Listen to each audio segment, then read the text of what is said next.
What's up, guys? It's me, Stefan Whitaker, and this is Stefan's Vlogs. And today you guys are watching a very special episode, episode 8.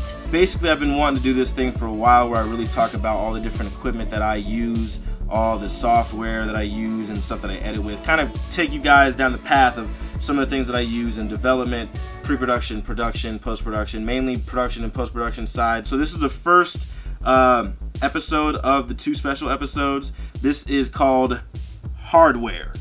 Yes, hardware. Basically, if you guys kind of understand the different terminologies there, hardware, in particular, like in a phone, you have the hardware of the phone.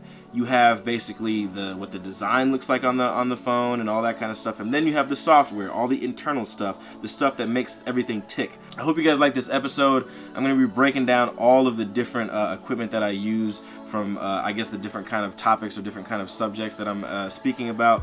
So I hope you guys like it. I'm not reading off of a script, so if I mess up some words or mess up some things, just ignore it. I'm still new to this vlog stuff, so I hope you guys like this episode. Please leave a comment, a like, subscription, a share, do all of that. I would highly appreciate it. That helps me out.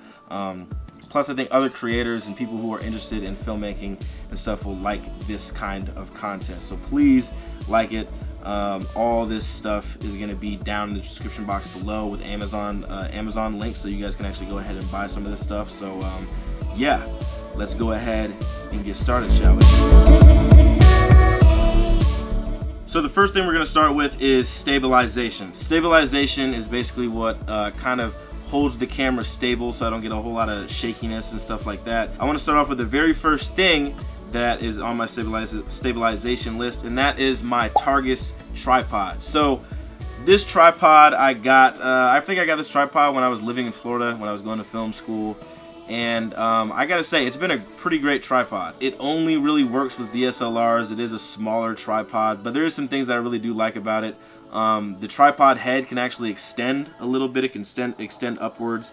And of course, right now, as you guys know, in this shot, I am actually shooting on the Targus tripod, so I can't show you it now. The tripod is nice. I really do like it.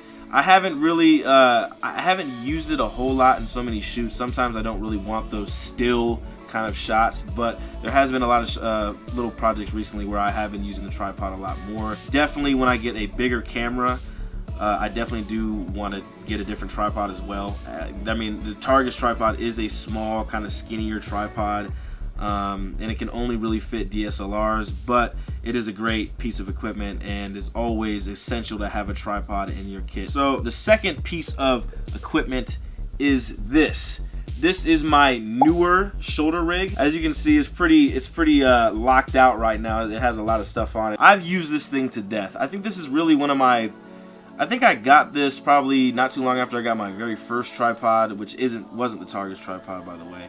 But I use this thing a lot. I kind of don't use it in this exact setup anymore. I used to use this thing like this all the time, but I feel like it's kind of heavy and it kind of gets in the way of certain things I'm shooting. So usually I really just break it down into this. I usually just break it down into this, where it's just this smaller kind of setup where it's just these handles and then the camera sits on top, and I use it that way. But this is just to have like a little bit of this more smoother kind of, I guess, handheld look, because it still is shaky when I use it. But it is nice to use it sometimes just to have a kind of free movement to go up and down or whatever. I do use this a lot. Very helpful, of course. The only thing is though, I have lost a lot of screws in this setup. As you can see, there's the bottom piece is missing on that bottom of the top handle, and then the top of the top handle is has its piece. So I have lost these things, but also these little kind of like PVC-ish kind of pipes. They can kind of get scraped up real bad, especially if you over tighten some things or kind of try to loosen it up. It can scrape these things, so I will eventually have to invest in a different shoulder rig. But this thing definitely is helpful. I do like using it. Newer, I think that's how you say them, newer, whatever. These guys make a lot of great equipment, so go check them out. They got some good stuff. Last but certainly not the least in as far as how great this thing is, this right here is the fly cam. I got this fly cam, I think, like early last year, and this thing has been a complete lifesaver. It's a pretty nice fly cam. As you guys know, fly cam is basically the same as the glide cam. It's nothing like, it's not too different. It still has the whole kind of handle movement and moving it everywhere and stuff like this. Every production, I'm pretty sure every single production that I've been on this year, or excuse me, last year, because it is January by the time you guys are watching this. Every single production I've been on, I have used the fly cam. And that has also been a positive thing, but it also has been a bad thing at the same time. It definitely sometimes gets a little, it becomes tough to use after a while. Using this thing for a long period of time, like if I'm shooting a performance scene for a music video, or I'm capturing something live in the moment or something like that, sometimes this puts some pretty heavy strain on my back. I have used this where I've had to shoot like a whole 4-minute performance of an artist or something like that, and this thing has strained my back a lot, I'll tell you what. Another thing that I kind of have an issue with using is once I use it for at least like maybe 5 minutes or more, or not even 5 minutes, but sometimes if I use it for like 30 seconds even, and if I keep using it for 30 seconds on, 30 seconds on, 30 seconds on, these bolts get pretty loose a lot. They get loose kind of like up here. I don't know if you guys can really see this shake. Definitely, I love this kind of stabilization. I get some really, really smooth shots out of this. I love using this, but at the same time, I do want to invest in a gimbal. But once again, using a gimbal is going to be more heavier, and it's going to even put more strain on my back. So I guess really what it is just working out, keeping my back good, and using these things sparingly at the same time. Now we're on to computers and accessories. Whenever I get into the post-production flow, I kind of have to make sure that I have everything I need to the essential things I need to kind of help me out in the post-production. I need that external and sometimes some better internal storage, better processors to handle all the crazy editing that I am doing and that I'm going to be doing, especially this year. I always got to make sure I have a good computer and accessory on deck. One computer that I will name that is not in my possession right now is I do have an iMac 5K, but I can't show it right now just because it's not in my possession. It's coming. But basically I'm going to be using that iMac 5K for a couple different things. I'm going to be using that one to actually start editing more 4K footage on that. I would like to actually see visually the 4K footage that I'm looking on. The main computer that I use, I can't really see the actual 4K image because it does not have the 4K resolution screen. So having the iMac 5K is going to be great to look at the 4K footage, but also the processors and all that stuff that it has. It can actually handle a little bit more that crazy editing and stuff, so that's going to be helpful. It is not the iMac Pro that just came out. I know the $5,000 iMac that everyone's talking about.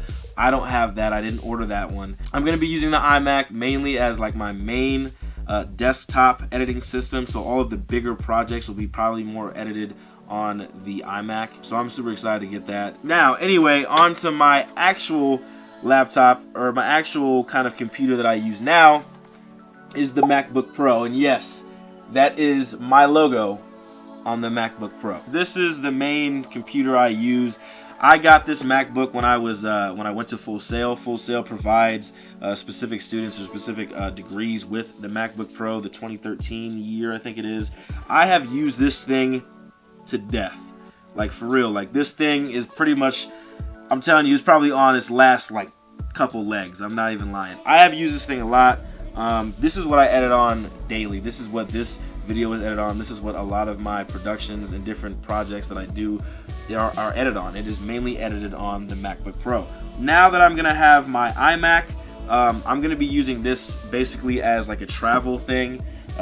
Basically if I'm going out of town somewhere, or I'm going out of, just going out of town, going out of the city, going out of the country, whatever, I'm gonna have this MacBook with me so I can kind of use this to edit on while I'm traveling. It only makes sense. My iMac it's a big ass desktop computer all in one, so it's like I can't really take that thing to like the Bahamas with me, you know what I mean? I mean I could, but that's kind of dumb, you know, but if anyone is into that, you know, do your thing, whatever. It definitely has a lot of different things that I use on it, which you guys will see in the software episode. This thing is nice. I do love it. I've used it a whole lot. Every single project has been on here. It's been great. I did drop this down the stairs one time, so like it messed up my USB port. Luckily, it did not mess up the HDMI or the SD card import, which that would have been horrible. Then if that would have happened, I would have had to either get a new laptop or get that part fixed. And I did try to get it fixed at one point, and they told me, as far as other stuff, when I use when I deal with editing, I use these. These are the Audio Technica's ATH AVC 200s.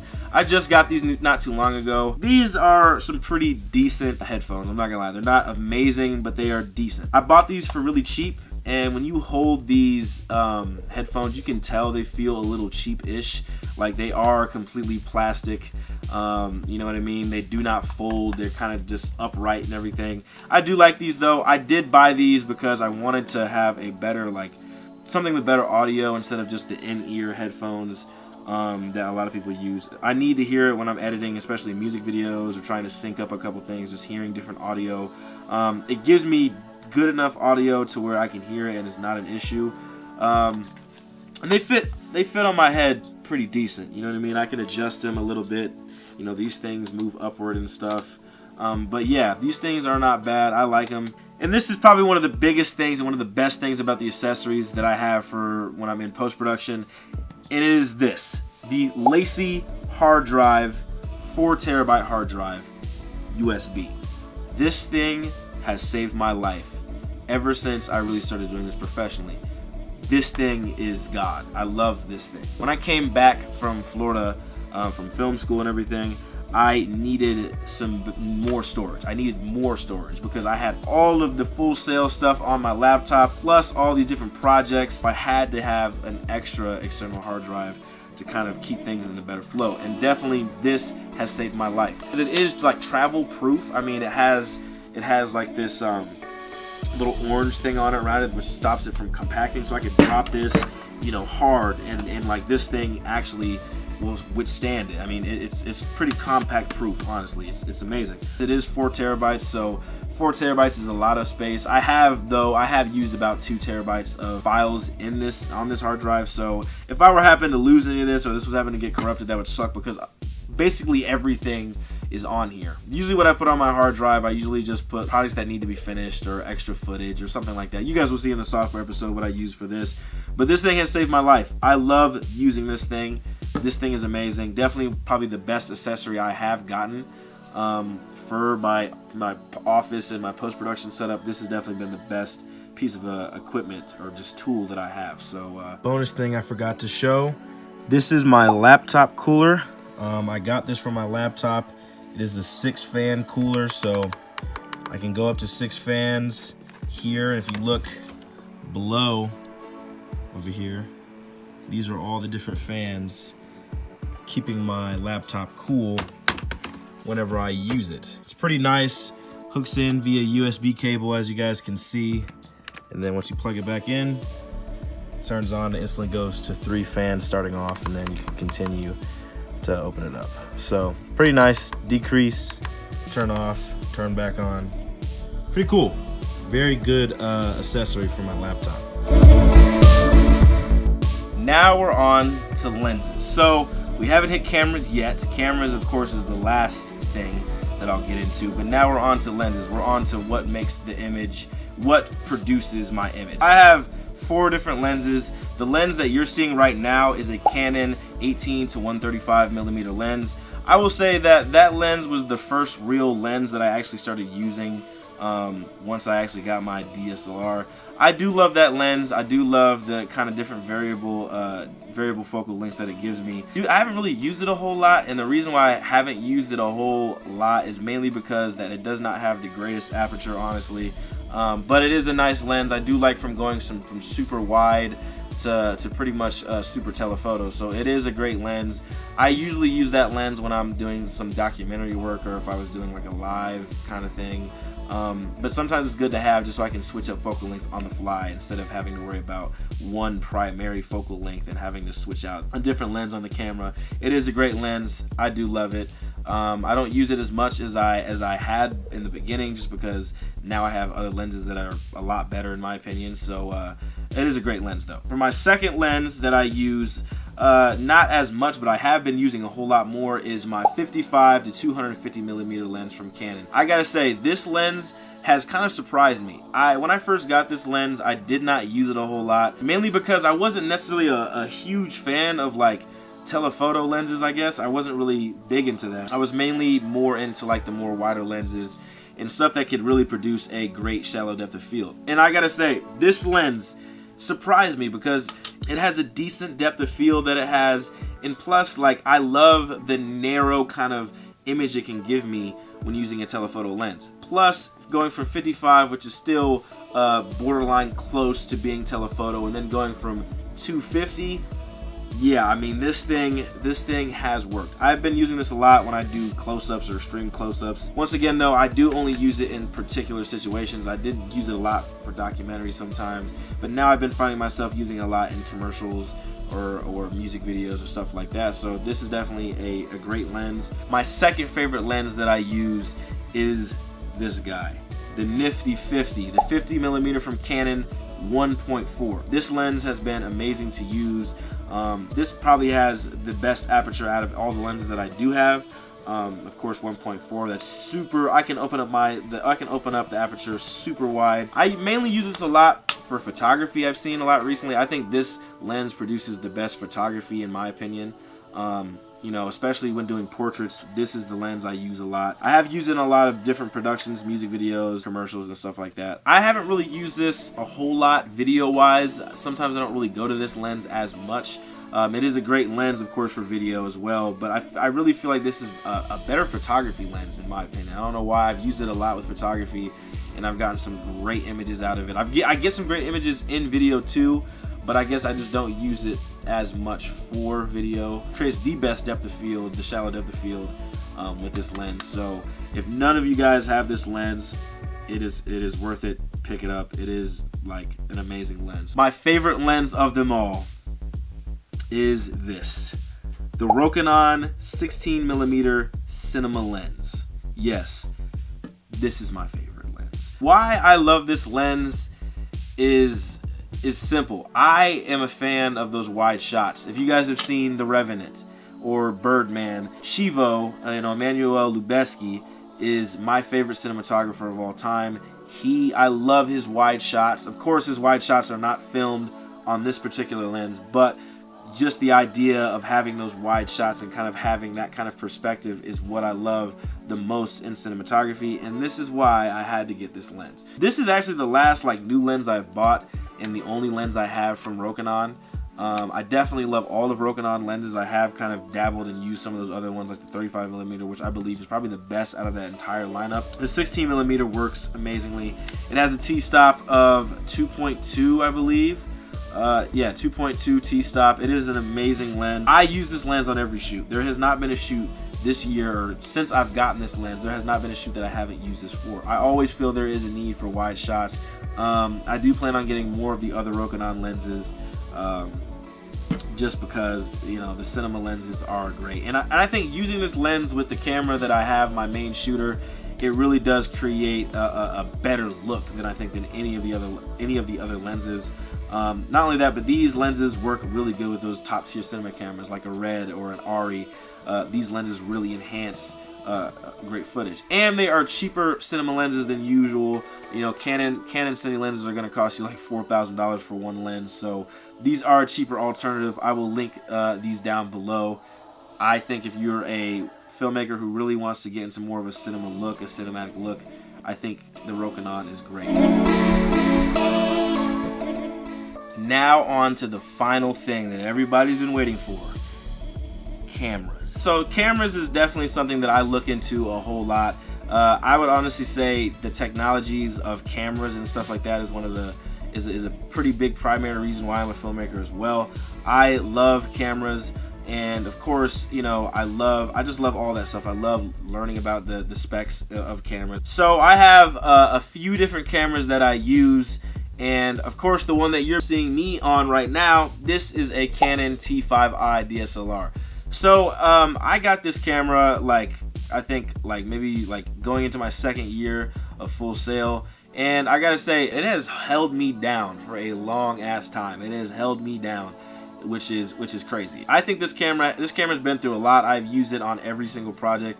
There has not been a project, of course, where I just film with something else. I mean, I guess when it comes to these vlogs, sometimes I'll film just on my phone, but mainly when I come with more cinematic stuff, I do go with the Canon T5i, of course. The T5i, I think, is a little bit older now, so I mean, it is kind of a little out of date, I guess, when it comes to, using it a lot. But honestly, every filmmaker has told me, every single, from Jacob Owens to Casey Neistat or whatever, it doesn't matter what camera you use, it matters about the story, which is true. It very is true, but I think really it kind of matters on the lenses that you use. Sometimes when shooting with different lenses, sometimes if I shoot with my Rokinon or if I'm shooting with my 50mm, sometimes people say, hey, what camera did you use because your shots look super crisp?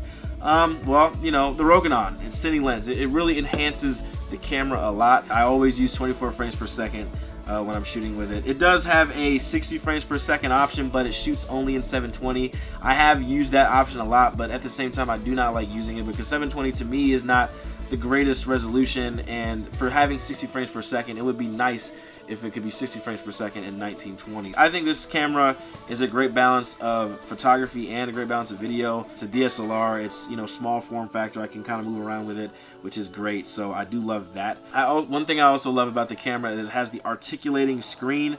I love having the articulating screen just because it can help me when I'm shooting this kind of setup or when I'm shooting some kind of documentary or something. I can kind of have that articulating screen out, and I do have it out most of the time just because it kind of gives me a better look. I can kind of move around and have my body in a different position while having that screen out. I can still see the shot, so that's pretty good that I have that. I say the biggest pro about the camera is it is a smaller form factor camera, so I can move around with it and stuff and get many different shots. The biggest con though is just, I guess, the frame rate is a big con for me, but also it is a DSLR, and I'm one of those filmmakers where I do want to upgrade to a higher quality camera. I do want to go to something that is a cinema camera, something that does not have photography attached, just so I can have higher resolutions, higher frame rates, and just have an overall better picture quality.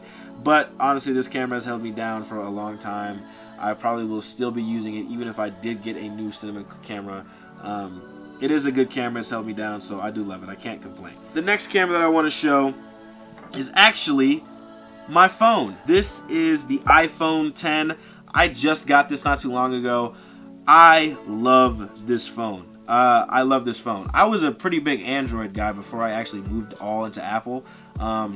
And honestly, like, going to an iPhone, I think was one of the best ideas that I have ever done. Honestly, one of the best ideas that I've ever gone to was switching to iPhones. Now, I still do love Android. I still do appreciate what Samsung and LG and all those other phones do, especially the Google Pixel. I do appreciate all those other phones, and I look into that stuff and I realize that those phones do compete heavily with this phone. But honestly, I love this phone a lot. This is a great thing. I can't really complain as far as like what this phone does. The facial recognition works pretty well. It actually works a lot better than I expected. I wasn't really too sure about how the facial recognition was going to work on the phone, but it actually works pretty damn good. There's only a couple times of the day where, like early in the mornings, where it sometimes won't recognize me because like I look ugly as shit and like I got one eye open and I got my do-rag on my head, so sometimes they can't recognize who the hell I am, which I think that's kind of funny. It does work really well though. I do love the phone. Plus, this phone, honestly, as a camera, as a shooter, this has the best camera on a phone right now, I believe, especially for video. I did see Marquez's video of his phone awards, and he gave it the best camera for video, and absolutely, it shoots 4K 60 frames per second and 1080 120 frames per second. I do love the screen too. Having that OLED screen, it looks beautiful. Videos look cool. I can't really complain about this phone. I'm definitely going to be using this phone for vlogging a lot. Definitely, I would say it's my second shooter, probably my main shooter when it comes to vlogs. So for my third camera, it would be the GoPro Hero 4 Black Edition.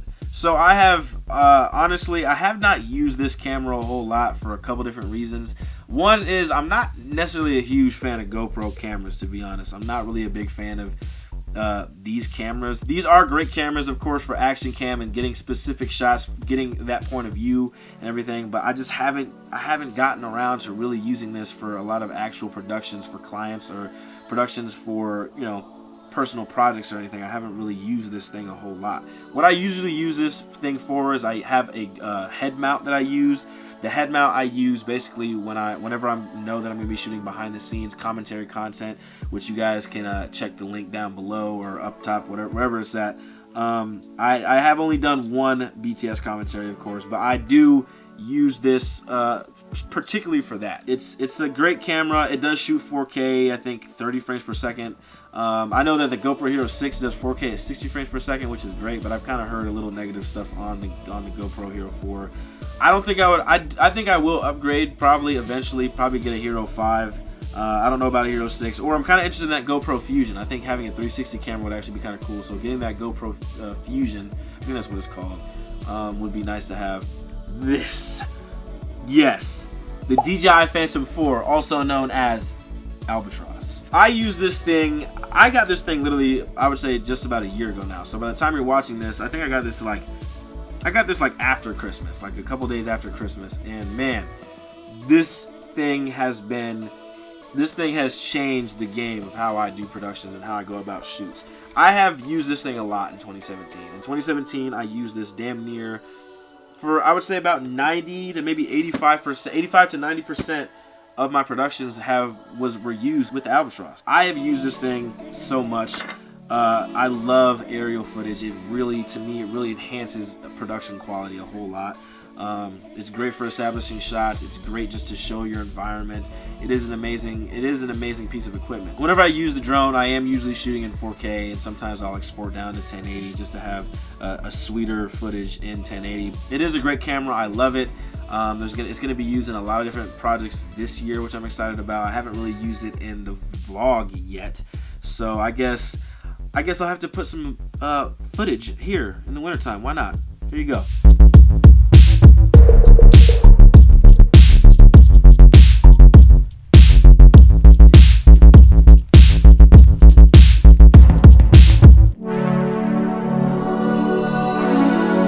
So yeah, pretty cool footage of the winter. It's a great camera. It's a great piece of equipment with a great camera attached to it. It's very steady when using it. It handles the high velocity winds very well.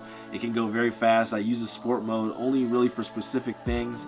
But yeah, I love the drone. I love the DJI Phantom 4. I love the Albatross, and I hope and you guys can definitely expect some more Albatross stuff coming out this year for sure. So yeah, be aware. Well, there you have it, guys. So that was the hardware episode.